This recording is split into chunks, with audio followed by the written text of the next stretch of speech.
कि शरद पवार ने खुद बीजेपी से गठबंधन की कई बार कोशिश की थी। अजित पवार की शिकायत थी कि 83 साल के शरद पवार न तो रिटायर होते हैं, न ही सियासी विरासत अपनी सौंप रहे हैं। उधर सुप्रिया सुले ने भी कहा है कि जाने वाले चले गए, नए लोग आएंगे, लेकिन एनसीपी का नाम, निशान, पहचान एक ही रहेगा, वो है शरद पवार। हालांकि इससे पहले पार्टी पर दावे के लिए दोनों पक्षों की ओर से चुनाव आयोग में भी अर्जियां दी जा चुकी हैं। ये लड़ाई अभी लंबी चलने वाली है, लेकिन इस बीच एक खबर यह भी आई है कि अजित पवार गुट के सरकार में शामिल होने से एकनाथ शिंदे गुट के शिवसेना विधायक परेशान हो गए हैं। उनकी शिकायत है कि इसी एनसीपी से अलग होने के लिए उन्होंने अपनी पार्टी तोड़ दी थी।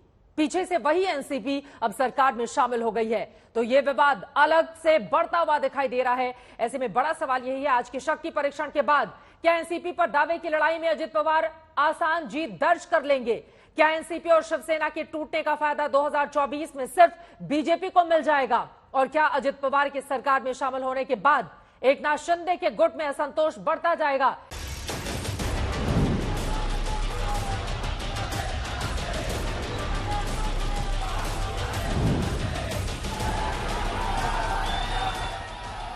मुंबई में 17 किलोमीटर के फासले पर दंगल के 2 अखाड़े खुले थे।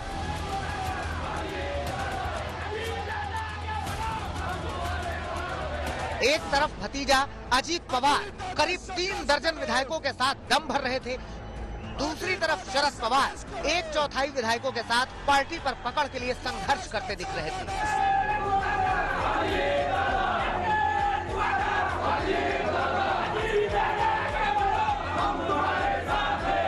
दोनों गुटों की ओर से अपने अपने दावे थे, लेकिन जमीन पर हकीकत कुछ ऐसी थी कि अजीत पवार के खेमे में 29 विधायक सशरीर मौजूद थे, तो शरद पवार के खेमे में 14 विधायक ही नजर आ रहे थे। नंबर का दम अजीत पवार के साथ था, इसलिए आज का दिन भी अजीत पवार के नाम था। अजीत पवार ने जब बोलना शुरू किया तो शरद पवार की मौका परस्त सियासत से लेकर निरंकुश नेतृत्व की पूरी बखिया उधेड़ कर रख दी।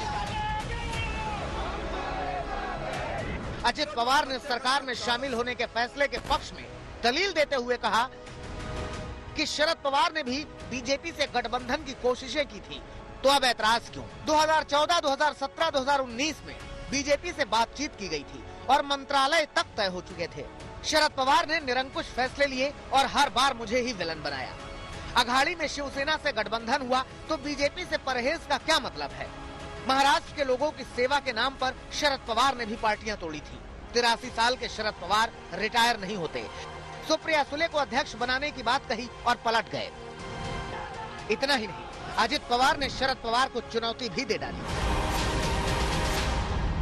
2024ला ज्या निवडणुका होतील ना, त्यामध्ये राष्ट्रवादीचा जो जास्तीत जास्त 71चा आकडा 2004चा आहे, तो आकडा कुठल्याही परिस्थितीत पुढे घेऊन आम्ही जाणारच। महाराष्ट्र पिंजून काढू, मराठवाडा, विदर्भ, उत्तर महाराष्ट्र, कोकण, पश्चिम महाराष्ट्र। तुम्ही आता आम्हाला सांगितलं जातं की आता सभा सुरू होणार आहे। उधर शरद पवार गुट की तरफ से बेटी सुप्रिया सुले ने मोर्चा संभाल रखा था। अजित पवार के भाषण के बाद सुप्रिया ने भी वार पलटवार शुरू किए।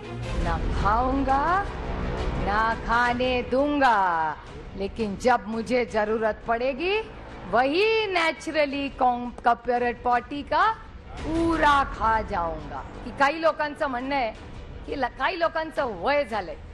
अरे सबसे देखो तो फारूक अब्दुल्ला साहेबांपेक्षा 3 वर्षांनी मोठे आहेत। मला विचारलं, अरे क्या हो रहा है एनसीपी में? मतलब अंकल ऐसे ऐसे हो रहा है। अरे लड़ ले, मैं तो शरद से 3 साल बड़ा हूँ, मैं लड़ रहा हूँ, शरद को बोल मेरे तरह तू भी लड़ ले। अजित पवार और शरद पवार खेमे के बीच दिन भर के दंगल का सियासी हासिल ये रहा कि पहले राउंड में अजित पवार ने अपना पावर दिखाने में कामयाबी पा ली। अब लड़ाई का एक फैसला विधानसभा में स्पीकर के सामने किया जाएगा और दूसरा फैसला चुनाव आयोग में। दल बदल कानून के हवाले से अयोग्यता वाले मसले पर विधानसभा स्पीकर के फैसले की कोई मियाद नहीं, लेकिन असली एमसीपी तय करने और चीफ व्हिप को मान्यता देने का फैसला स्पीकर को फौरन करना होगा।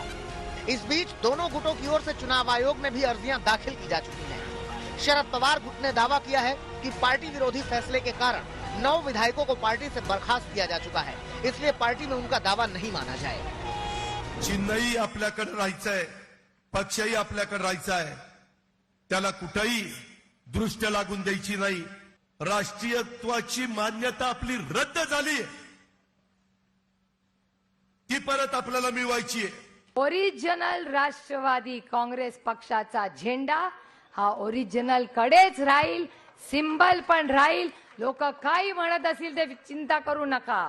राष्ट्रवादी काँग्रेसचा एकच शिक्का आहे आणि त्या शिक्क्याचं नाव शरद पवार. वैसे अब ये लड़ाई चुनाव आयोग में लंबी चलेगी. किसके पास पार्टी का समर्थन है, किसके पास विधायकों का, विधान परिषद सदस्यों, सांसदों और कार्यकर्ताओं का समर्थन है.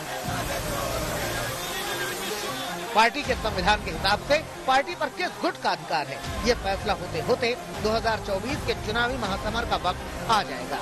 और उस चुनाव में कौन जीतेगा, यह अजित पवार ने आज खुले मंच से पूरे विश्वास के साथ ऐलान कर डाला है. ऋत्विक भालेकर, सौरभ वक्तानिया, पंकज उपाध्याय, दीपेश त्रिपाठी, विद्या चौहान और अंजना ओम कश्यप के साथ साहिल जोशी, मुंबई आज तक.